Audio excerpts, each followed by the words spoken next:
welcome to Business PNG. With me today I have Sir Mekere Morauta, the Minister of State Enterprises. Welcome to the show, sir. Thank you very much. Now, we're witnessing exponential growth across most segments of the economy, and that would only indicate that investors have confidence in our country.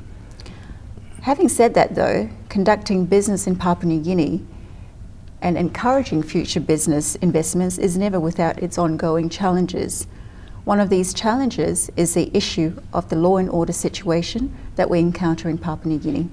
Could you tell me firstly how the government proposes to address this ongoing issue and whether it has identified specific areas to target?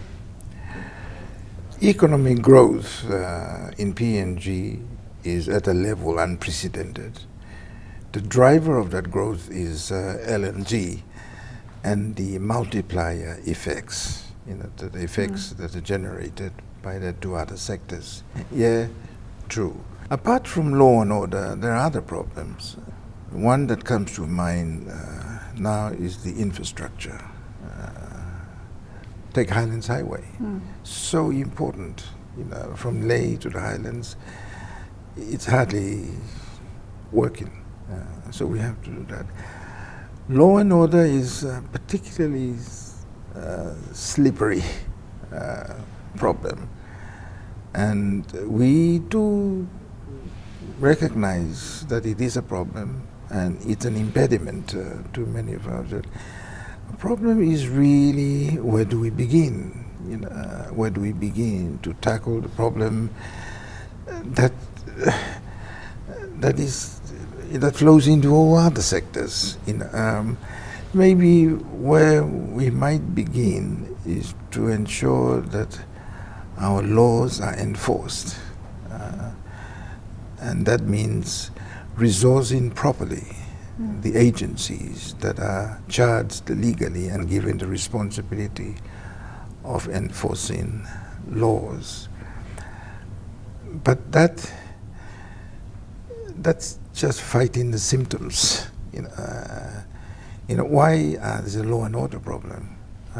Maybe it's lack of employment, lack of opportunities to be gainfully employed. So those are the issues we need to talk about. Is giving people opportunity to be gainful and productive. That can take them away from deviated into activities that end up being called law and order problems. Easy answer? There's no easy answer. It really is the question of where do we begin, and I think maybe resourcing the agencies efficiently and giving them the authority and recognition might be a start. Now, corruption is another hotly debated issue that we face in our country. From a business perspective, what plans, either intended or perhaps already introduced, can you share with our viewers? Corruption is like not dissimilar to law and order problem. Its presence in every part of the business is very dangerous and very corroding. Its effect. Corruption, I once described as becoming systemic. That means corruption is planned, it's conceived, and to fight it, we've got to strengthen the system. We've got to strengthen the system so that anybody who deviates from that system, we can detect, because there are systemic weaknesses in the public sector now. It's very difficult to discipline people, to bring people into line, because there's really no line, and I'm afraid the corruption now is no longer endemic in the public sector. It is in the private sector as well, and from the very highest to the very lowest levels. And when you don't attack it, everyone benefits from the fruits of corruption, and and then it becomes extremely hard to get rid of it, because everyone protects that system because they are benefiting. And you spoke about, at all levels, so this would also include white-collared corruption. How do you think we would be able to boost confidence knowing that conducting business in PNG will be based on credentials, merit, fairness and transparency? Yeah, it is business sector as well. They really have to strengthen the systems as well as the public sector, because normally it takes two to transact anything that is that can be described as corruption. I think the problem is lack of processes and procedures in both the private sector and the public sector to guide people at lower level. That's how you do it. It's when that breaks down, then it's difficult to encourage. So it's in the interest of the public and the private sector to address this question and cooperatively, find solutions. But when one talks about system is something that you don't touch. There's no physical, it's the processes and procedures, and that's where we are lacking. And it's that we need to strengthen, that we need to rebuild. So Mekere, we're going to take a short break, but when I come back after the break, we'll talk about infrastructure in our country.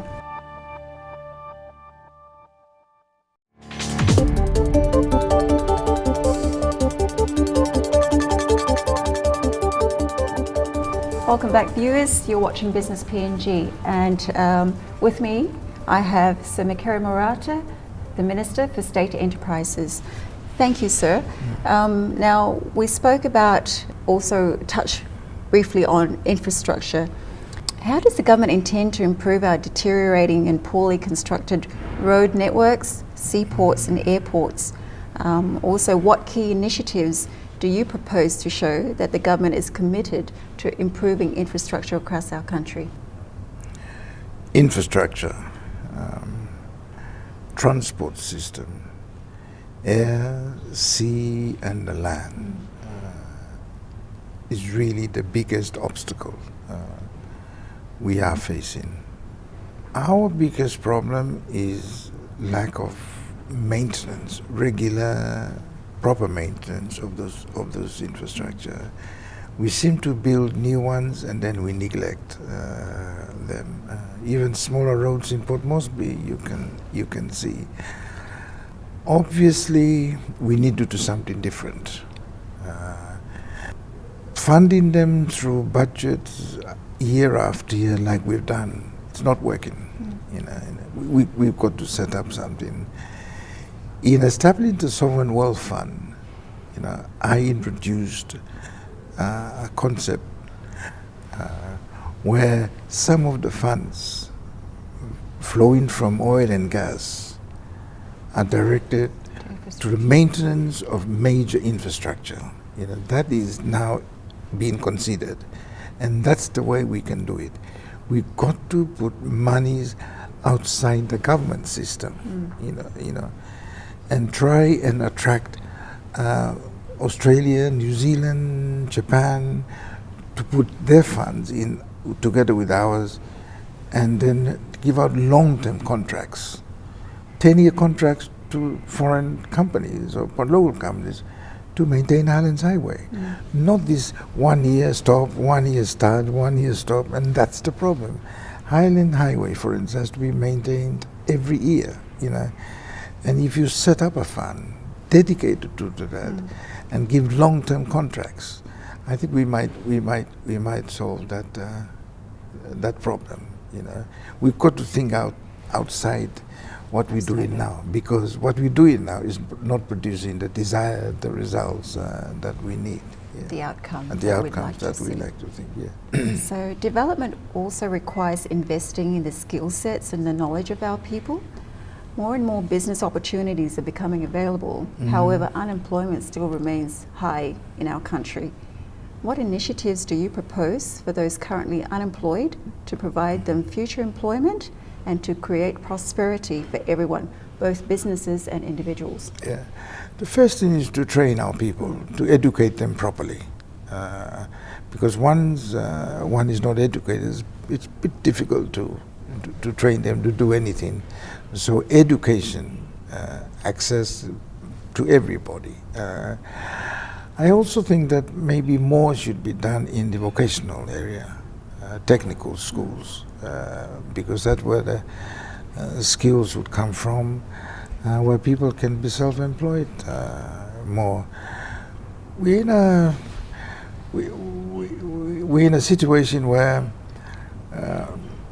with the oncoming of LNG, the security of people working there, and also the lack of manpower is now so apparent, and yet there's so much unemployment. So it's a dilemma, you know.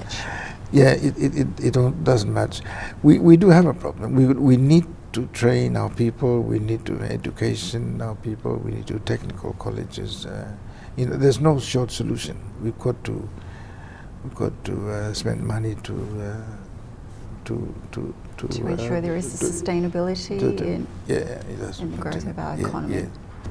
We're going to take a short commercial break, Minister, and after the break we'll discuss the issue on healthcare in Papua New Guinea.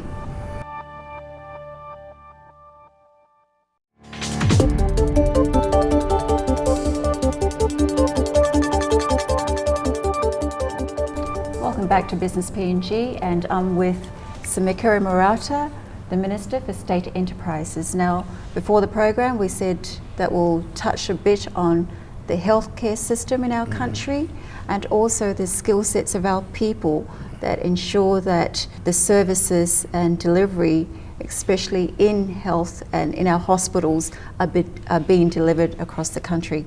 How does the current government propose, or what programs do you currently have underway that address this quite serious issue that is being faced, especially in our rural areas?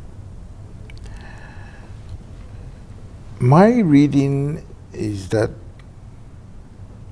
Papua New Guinea per person, per capita, is poorer now in terms of health services than we were at independence. Our population has increased from 2.5 million to 7 million now, and health services have deteriorated. There's no increase. So it is a very serious problem.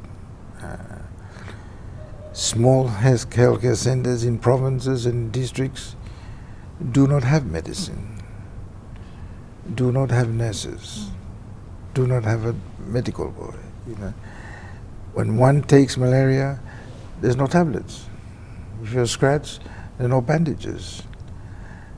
And to make it even more shameful, is not only the rural centers.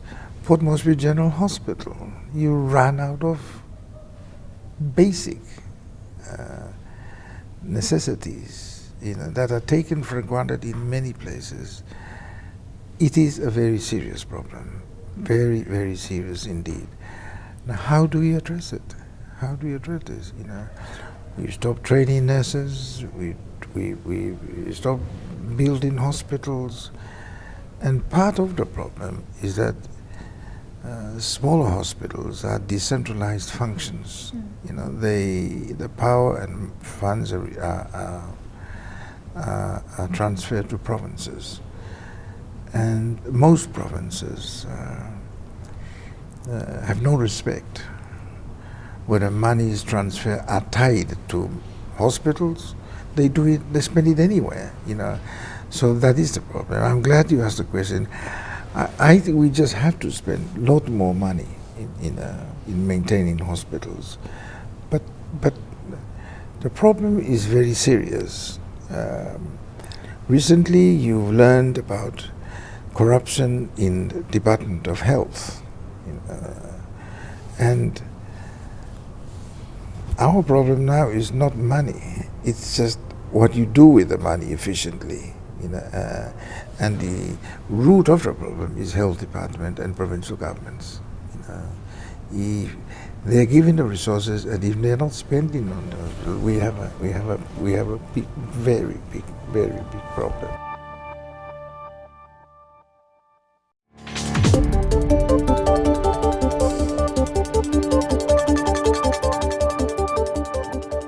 So we touched on the challenges that are being faced by our country, from law and order to corruption to the skill sets, the unemployment rate, to infrastructure, and now health. But does this make provincial governments responsible and accountable because they get allocated budgets? We should ensure that the services required by the people in the provinces are being delivered. So should we make provincial governments accountable and take ownership of this to ensure that each province is able to deliver these services to the people of Papua New Guinea? All our people, about 80-90% of our people live in rural areas, and we should encourage them to live there. We want our people to be there. But as Papua New Guineans, they're entitled, to services. We have to bring services to where they are. It doesn't matter where they are. They're entitled to basic services, hospitals, schools, and nurses. It's not happening. And the problem is not just money. Money is there. They're being transferred to provinces. The problem is that the provinces are not spending the money properly. And the other area we seem to not understand is that when the provincial governments were introduced, suddenly we have many more entities to spend money and to man, and we come back to the problem of manpower. Provincial governments have money, sometimes they spend properly, but they just don't have the manpower. So it's a combination of money and the manpower that will get there. But most provincial governments are just not performing. And politicians like myself in rural areas are being used. Politicians have been given money to provide those services. They should be provincial governments. Again, what I am saying is that we know the problem there. Provincial governments are not finding the solution and are not right. And rather than continuing on that, we could find a better way. And I think the provincial government as a policy is okay, but we need to review. They were created to carry goods and services to rural areas. It's like a vehicle. Our problem is that a vehicle is broken down, and we need to repair it. And that is now the problem. If it is not working, we could find a solution. And the provincial governments, some do work, some don't work. But for political reasons, they are maintained and kept there. So to fix health problems, the national government and provincial government have to work harder and bring those services to rural areas. Well, thank you, Minister. We're going to wrap up the segment now. Thank you so much for your time and coming on to the Business PNG program. And it's been a privilege talking to you to discuss the challenges and the what lies ahead for Papua New Guinea. Thank you very much. Thank you, sir. Thank you for the opportunity. Yeah.